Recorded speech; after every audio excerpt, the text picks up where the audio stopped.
the applications, we have done some numericals on Playfair Cipher as well as Affine Cipher. So I would request all of you to go through the course material which I have already uploaded beforehand, and if you have not done it, and also the recording of that class, also the links I have shared in video. So if you have missed it, so you can go through it. Anyway, I think the course material to go through it, same thing we have done almost. So just for your reference.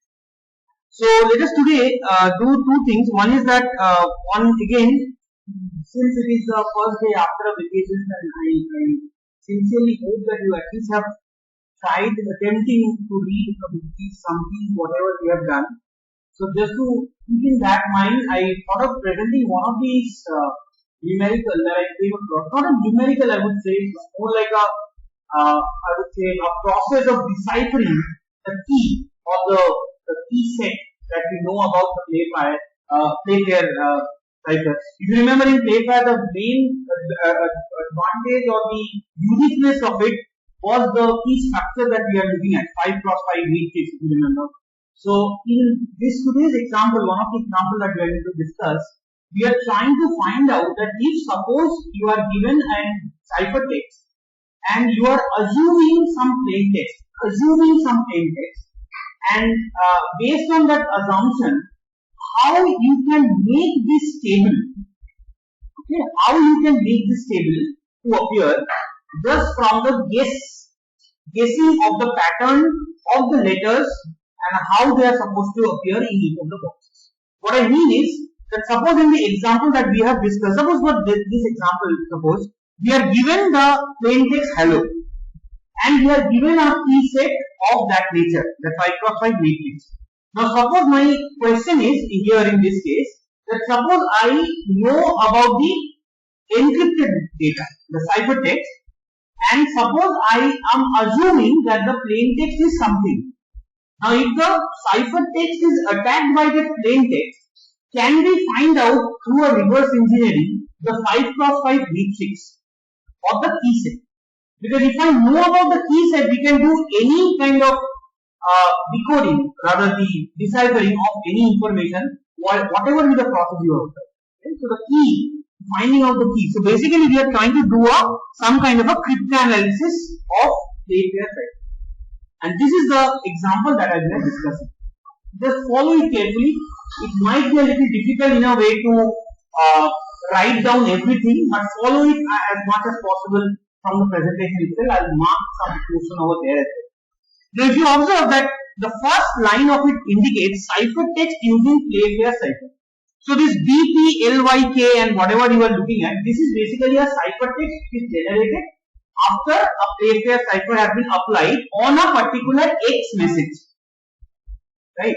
Now if you see the second line, the suspected plain text, this is the guessing we are doing. But suppose the suspected plain text is Commander-in-Chief, Fleet to Naval Headquarters.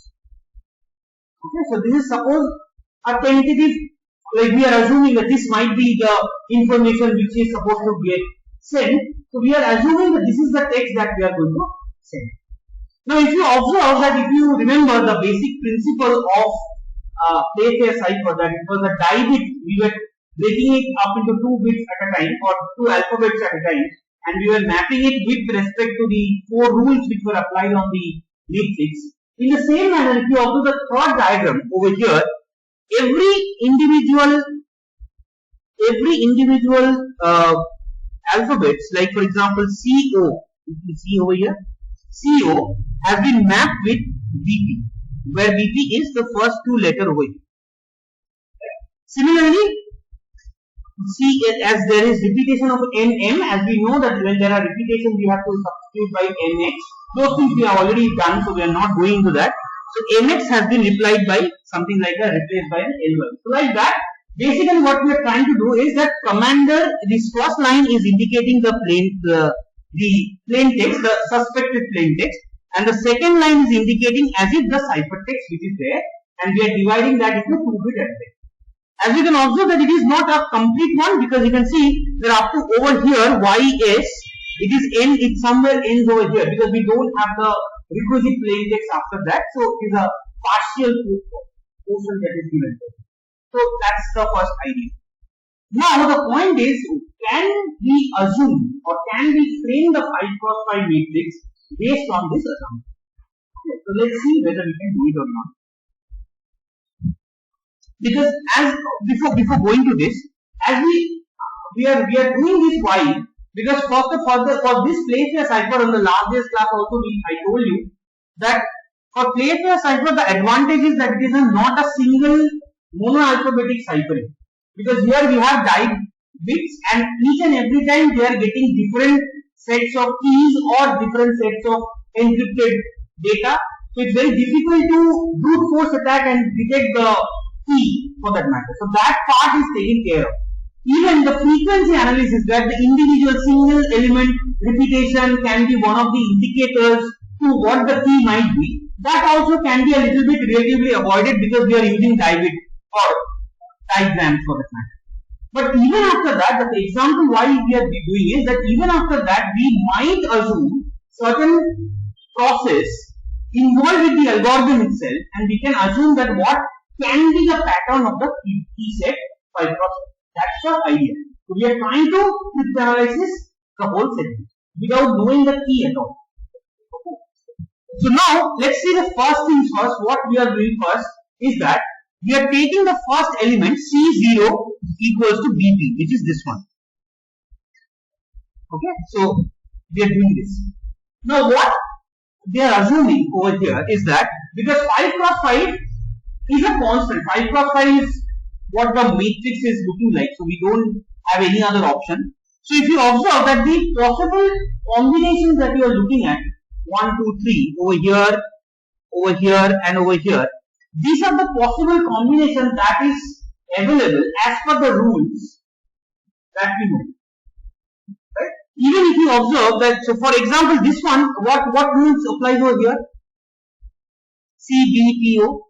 Remember rule number 4, when there was an option where the elements are not residing in any of the single row or any of the column. So this is basically rule number 4, if you observe, is applicable over here. Here what will happen? See here, C has been replaced by B and O has been replaced by P. So basically you are observing C is going like this, okay, and O is somewhere over here. If I place it this way, so this is replaced by B, and on the other hand, C if I go down like this and P if I go like this, P is continuing over here. So this is rule number 4 which is applicable. In fact, you can rearrange the B and O accordingly. For example, you can also have it something like, I'll just draw it over here, B, C, O and P. This also can be one.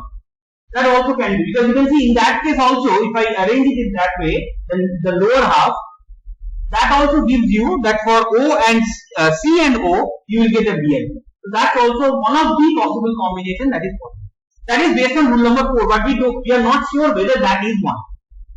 Okay, that is one. So that's the first one. Second one, if you observe, that is the option we are looking at when we are arranging it in column. So that was rule number 2, I think. 2, yeah, or 3. I think rule number 3. So this was rule number 3. That if they are falling in the same column, then C will be replaced by B and B will be replaced by O or something like this. And O is replaced by P. So basically, if I arrange it this way, then the element which is bottom to it, below the element that we are looking at, that will be the element that we are going to consider. So that is one of the ways in dealing with it. Same way you can see the right hand side, which is rule number 2, where all the elements are lying in the same row. So C is replaced by B again and O is replaced by P. And if you observe that to make it difference, the elements, one of the elements has been, the message element has been mentioned as small alphabets and the ciphertext has been mentioned in capital alphabets, just to differentiate in that. Okay, so these are the possible 3 combinations that is okay, that we can have an arrangement like this, but we are not sure enough. So what is the next rule that they apply is that and you can see I have given the entry to the plain text is ciphertext at the bottom, so don't get confused. That is just for our reference we are taking. Right? So this is one of the case. Now the second step is that we need to keep at least, we have to find at least a pair of combination where at least some of these alphabets have repeated themselves, so that we can at least have two sets of conditions to fix some of these alphabets in the array of matrix. Why? You can observe that what I am trying to do. Let's check TO and OP. TO and OP appear somewhere here. Why we did it? Because if you observe in the previous example, we had PO as one of the options. Okay, so we are searching for a whole scanning we are doing. We are searching for similar kind of alphabets which might be appearing in the list of elements. So from there we found out that TO has been replaced by OP. TO has been replaced by OP. That could have been some other example also, but this is one of the examples we are taking. Now, if you observe that in this case, you cannot have the rule number 4 that is applicable. It can't be. TOP, if you observe that the first one, the column wise, that's an easier way of representation. You can see T has been replaced by O and O is replaced by P. Because remember, the 5 cross 5 matrix that we are developing, that is also based on alphabetical order. There also A, B, C, D, E, F, that is to be followed. That is also one of the rules. Except that the unique letters might not be repeating. If you have appeared it one time, you cannot repeat it once. So this column wise representation and the row wise representation, these are the two possible combinations for TO to become OP. Again, we don't know which one to choose, but this can be one of them. So what we have done, what we can do, we can merge both these two. If you observe the right hand side, the first two, this BCOP, this was coming from the first instance which we took, this one, C0 and BP. And this top one, we have chosen it with respect to this particular set of arrangements. Based on this, what we are getting is, we are assuming that we are getting the third element over here, which is a mix of merging both these two digits. If you observe that BCOP, we have some gap over here. But ideally, if you observe that when we are making a 5 cross 5 matrix, do you think that there will be a gap between B and C? There can't be a gap between B and C, right? Because if you go by alphabetically, B, C, after that C should come. So there should not be any gap over here. So that has been observed over here. Understood? So one of the assumption is alphabetical order. So in that way, what they are doing, they are removing this one gap over here and they are merging it together. You can see here, they have merged it together, B and C, because this is more a realistic way of representation. It could have been B and D, then C could have been somewhere in between. But since it's B and C, there can't be anything in between. There is no alphabet at all. Understood? So the single column which was missing over here, the gap which was here, has been merged over here. And now the arrangement is something of this nature. And you can see the previous two rules apply, the previous two example is applicable over here as well. B has been replaced. So it was C, here you can see C is replaced by B. So C is replaced by B. Alright. So in that order. And you can see CO we have to consider. So C and O falls in two different columns. So we have to look in this way.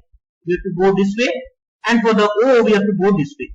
So it is following the fourth rule as it was there in the first example, and we have considered T over here. In that way, the wraparound condition is applicable.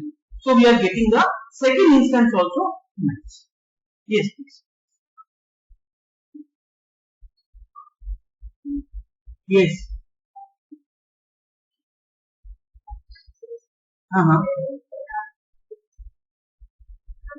Here the example we don't know about the key.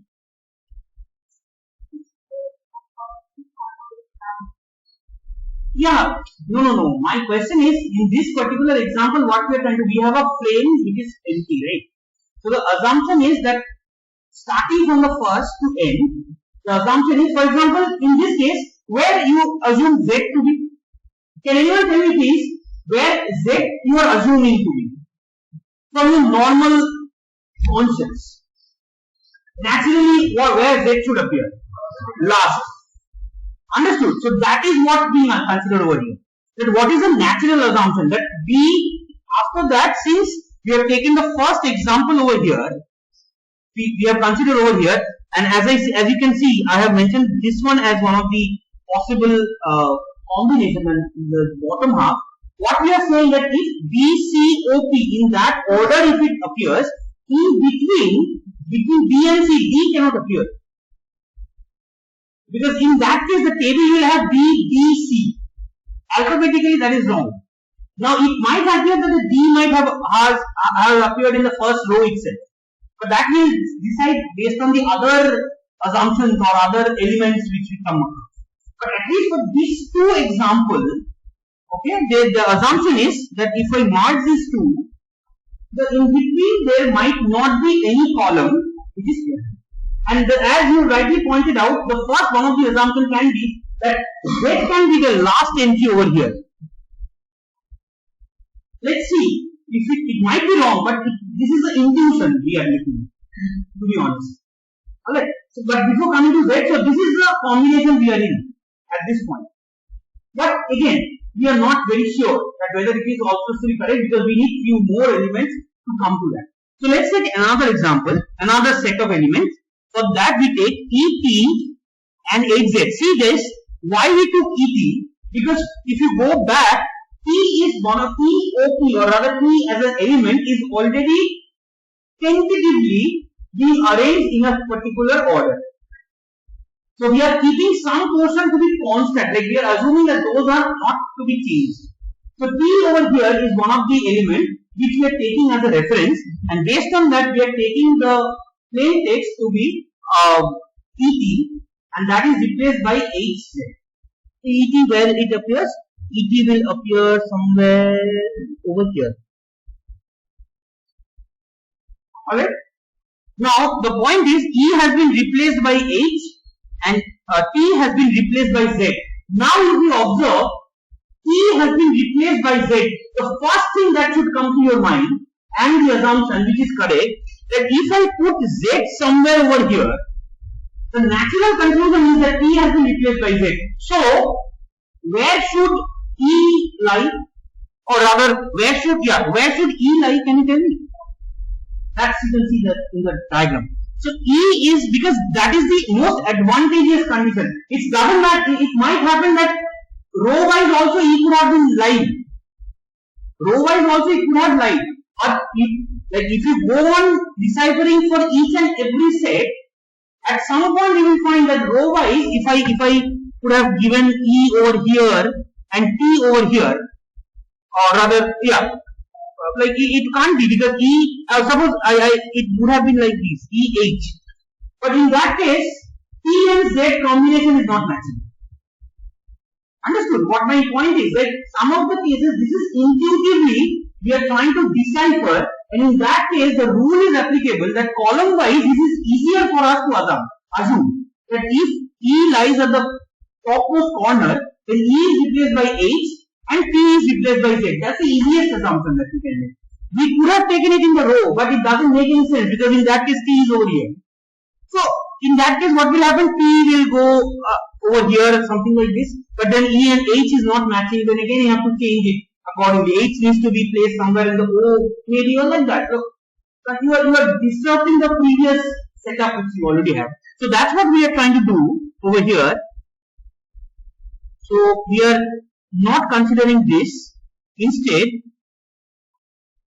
we are taking this as an example. So you can see now in this table a skeleton has been formed. B, C, H. Again, the intuition is that maybe in between C and H, how many letters we have? B, E, F, G. So 4 letters. So somewhere down the line we need a few more information. Other than that, we cannot conclude what are these two selected letters between C and H. Also, if you go back to the T, after T, how many letters you have? T, U, after T, U, V, W, X, Y. Five letters are there, 5 alphabets are there, but you have 4 space.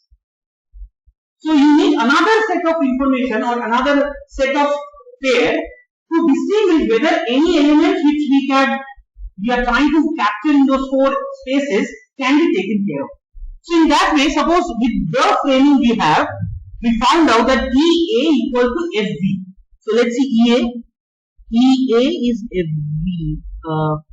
Where is that? Yeah, here. EA equal to FB. Now you can observe now E is already been there. E was already here. So it is quite natural. If I go back to the previous example, E is over here. Row column wise we cannot go down because we have mostly fixed that H is lying below E.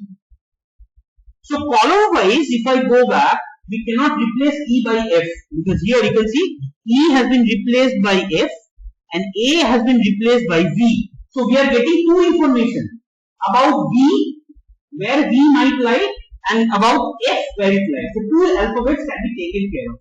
So E is equal to F. So the natural conclusion is that F should lie somewhere over here because then the wraparound condition is matching.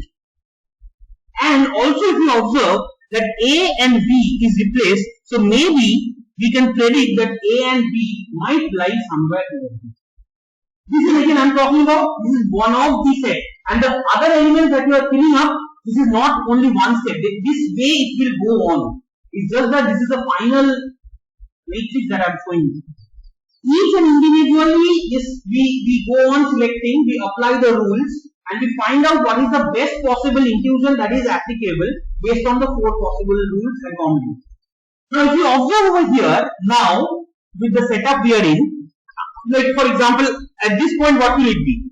F A V dash E, and then B C we had found out. B C was there. I think OP was also there somewhere here. Then we had P also along with it. P was here. Z was here. That is the condition before. Prior to this, it was like this, right?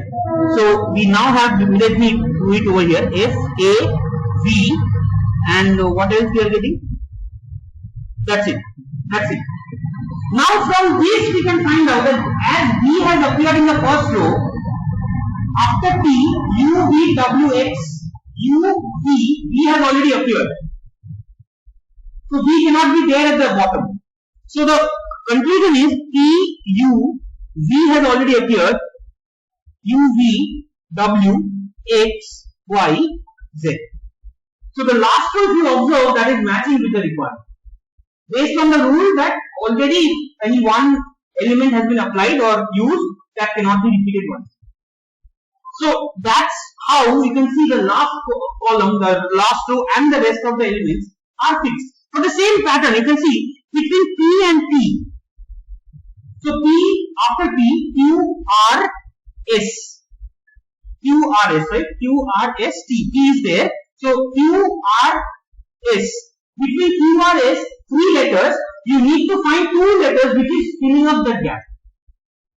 Understood? So that you can see PQS has been used. Somewhere R, you can see over here R, based on certain elements over here, most probably here maybe ER equals ER is being replaced by FE. You can observe that based on that maybe R has appeared in the first row.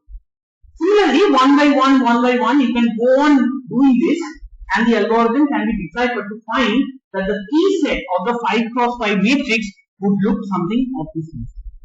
Now the advantage is that if I get hold of this 5x5 matrix by this process, we actually can find out what are the texts we have sent and the cryptanalysis will be easy. But as you can observe that it will take a lot of time and effort to find out, especially given the fact that places where Cipher is applicable to algorithms or to I would say plain text, which is relatively large in quantity. Like there are like hundreds of lines and thousands of lines for that matter. So the deciphering process will also be relatively difficult to. But this is another way of finding out the. Right? This is one of the examples I thought of showing you, just to give you an indication on how we can find out using this is what we call as plain text attack or something like that. It is called as plain text attack on playfair set. It is called as that. So this is one of the examples it can go on extending accordingly.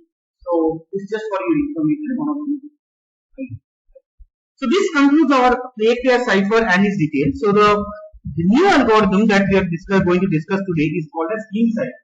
It's also really, I would say, the same manner, same genre that we are discussing. It's again a process, but here the matrix will come into it. Now we have decided that the key should be arranged in a particular, or the alphabet should be arranged in a particular order. But here there is no such thing. Here every key will be considered to be a square matrix. 2 cross 2, 3 cross 3, like that. Okay. So let's take the example, and based on that we can find it out. So please make a note of that formula first. That will be useful later on. We will take an example and to understand that. So the encryption formula is, the decryption is a little different, which might be discussed in the next day's class, but because it will take a little bit of time to discuss. Encryption formula C is equal to K into P mod of 26. So KP mod 26, K stands for the key and P is the plain text once again. But K and P in this case will be two matrices.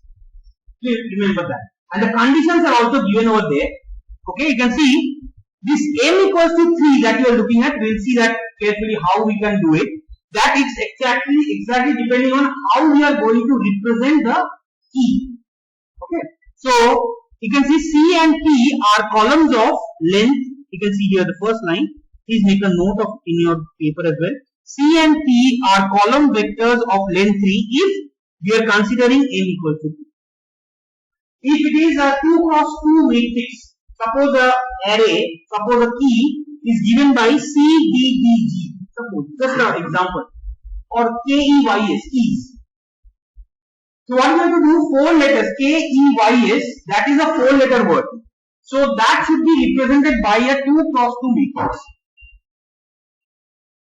How?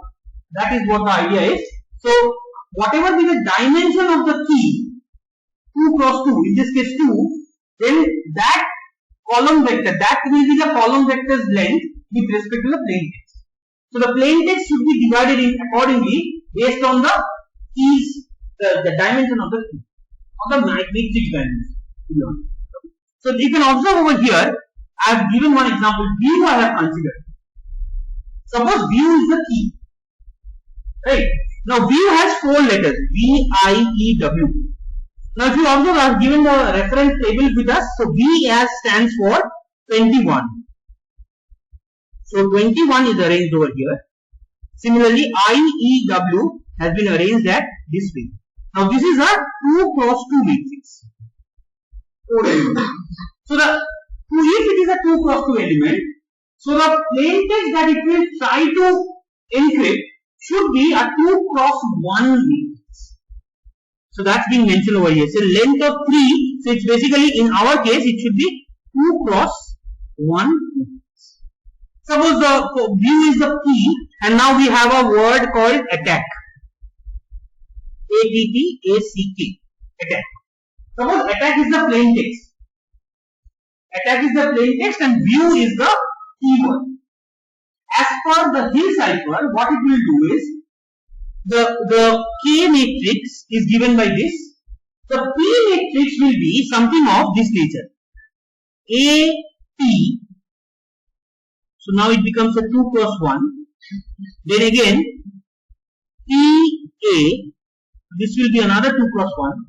Then C, K, 2 cross 1. Like that. This is the example. I will give you a better example after this. But this is how we are going to represent it. So that will be our P. Our K is already given as 21, 8 and all. We have to make this multiply. Whatever be the result we are getting, we have to divide that by 26. Each element we have to divide by 26. Whatever the remainder we are getting, that will represent the matrix from where all those elements will be represented by a respective elements. So let's take an example and let's see whether we are able to do it or not.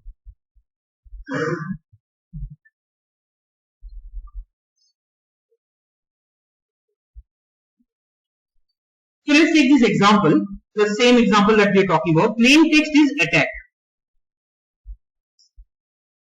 This is my plain text. Okay, and the key is given by suppose CBDG. But as per our knowledge, as per as Hill cipher, since the matrix representation is easier, so we will write 2336. Right? So this is my matrix representation of the key. Now, as I already had pointed out, so my plain text will be converted into a 2 cross 1. So it will be looking like AT 2 cross 1. Then we have PA 2 cross 1 and CK 2 cross 1. Like that. And now you have to replace ATCK, whatever is there in the alphabet matrix, by the respective numeric equivalent. So this will be represented by 0 and 19. So this is the first, I would say P1. I would just mention it as P1. Then now let's take one of them. The others will follow in the same manner. So the key in this case is 23836. So this is my key. So the rule as per our knowledge, C1 will be K into P1 mod of 26. So we apply K 2336 multiplied by 019 mod of 20. Clear? That's the way of doing it.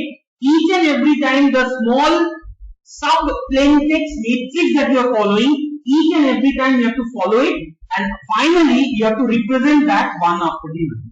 So if you go on calculating this, I hope all of you are familiar with matrix multiplication. The final answer you will get 57 and 114 mod of 26. This is after the matrix multiplication. But as you can observe, the mod 26 is present, so you have to divide each element by 26, and the final answer you are getting is 5 and 9. 5 and 10, sorry. 5 and 10. Right?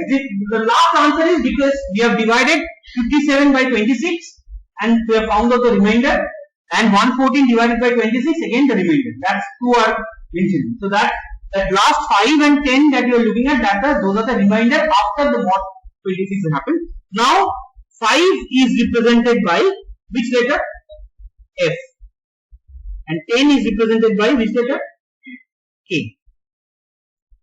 So basically, for my AP, which was 2 cross 1, using Hill cipher, we are getting F and K as again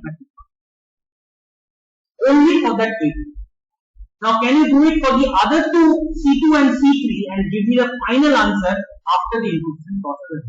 So your P2 is given by PA, 2 cross 1, and your P3 is CK 2 cross 1. So for example, this one will be, how much will be the values? The numerical equivalent? P is 12, 19, and A is 0. And for C, 0, 1, 0 is A, B, C. So 2. So 2 and 10. So this will be the numeric equivalent of the matrix. Now follow the same process of K into P2 mod of 26, K into P3 mod of 26, and give me the final 3 matrix that you are looking at, which will be the answer for the encryption of the process. No, you give me the final outputs. Like for example, the first one has come as F and K. Similarly, for the other two will come from B.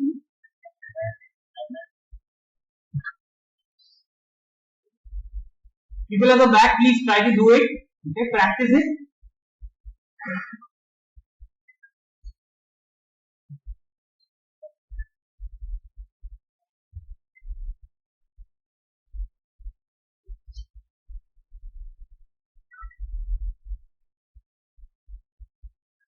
Done? So I'll just try to write it down over here. So A P E A C K. This was the message. Right? This was the plain text. So after the Hill cipher process, what is the encrypted message you are getting? First two you are getting as FK, that we have calculated right now. FK. For the second one, what you are getting? MF. Correct.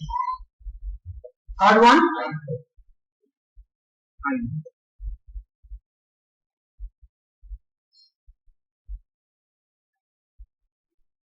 So using the Hill cipher technique, that's the easiest way of doing it when you are considering the key set to be 2 cross 1. But naturally, the key is longer. If the key is longer, suppose 9 digits, then basically it's a 3 cross 3 matrix you are looking at. Then the same plain text will have to be divided into 3 cross 1 matrix, and you have to go on repeating the same. So I'll give you one direct question right now, and I'll not be solving it for myself. So the question is, plain text is given as safe messages. So I'll write it down. Plain text. Here. So the plain text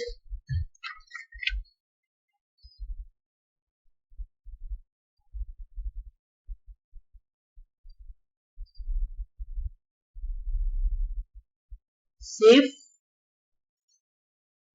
message. AGEES. Okay, safe messages, and the key is given by ciphering. CHERIN.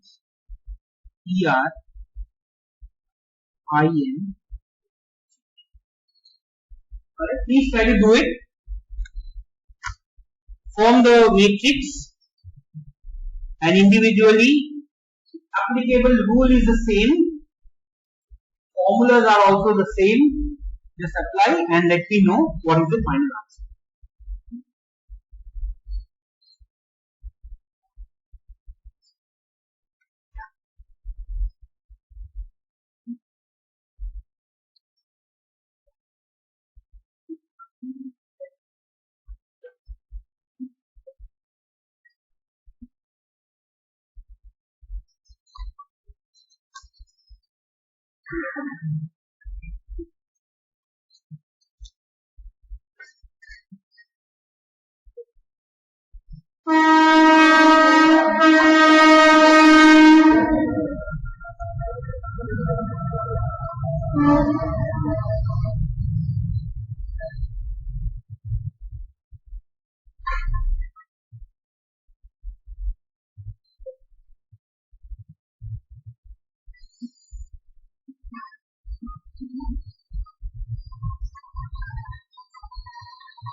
Please answer your attendance.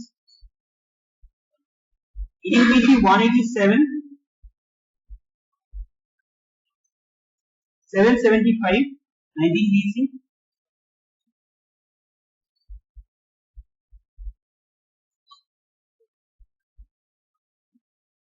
20 BC 3, 25, 46, 58, 93, 118, 131, 150, 156, 157, 159,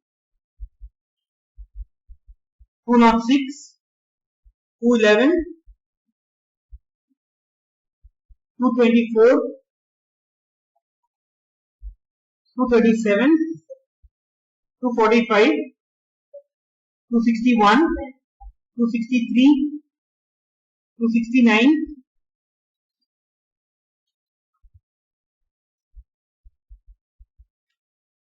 278, 278, 170,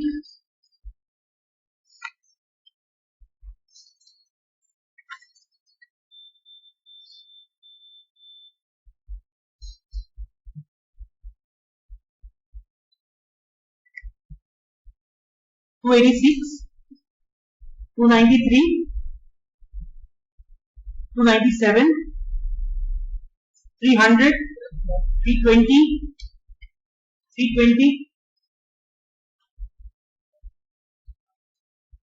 322, 323, 357, 357, 359, 384, 422, 493, 493, 494, Kumar Keshav, 502, 507, 523, 534, 538, 561, 427, 427,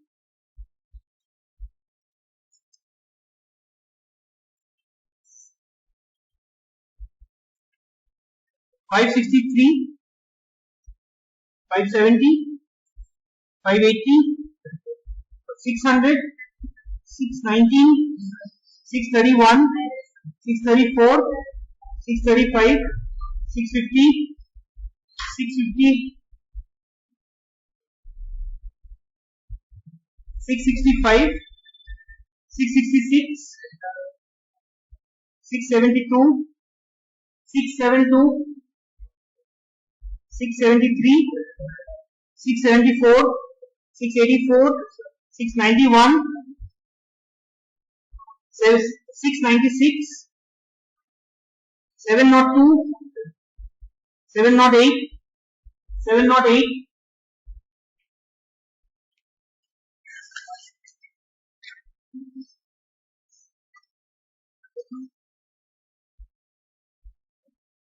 710,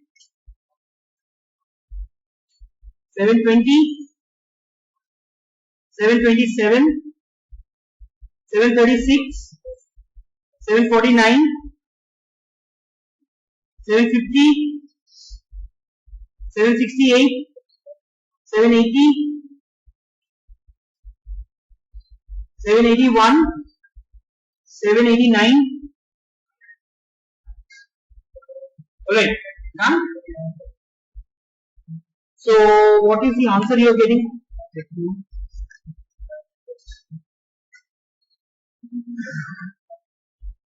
So, in this particular example, the plain text, the sub plain text, if you consider that as P1, P2, P2, what will be the dimension of it? 3 cross 1, because the key that you are looking at is a 3 cross 3 matrix. So in that case, it is 3 cross 1. So that means that for one of the first element, first P1 should be of SAF, then ELE, then SSA, and then ES, like that. And accordingly for SAF, it should be HDS. Is it matching? So can anyone give me the final answer? Then I will write it over here. The final answer for all the 3 segments. HDS is one confirmed. Then IOE.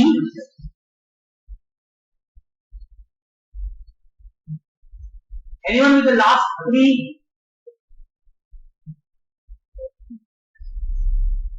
SSA, for the SSA part.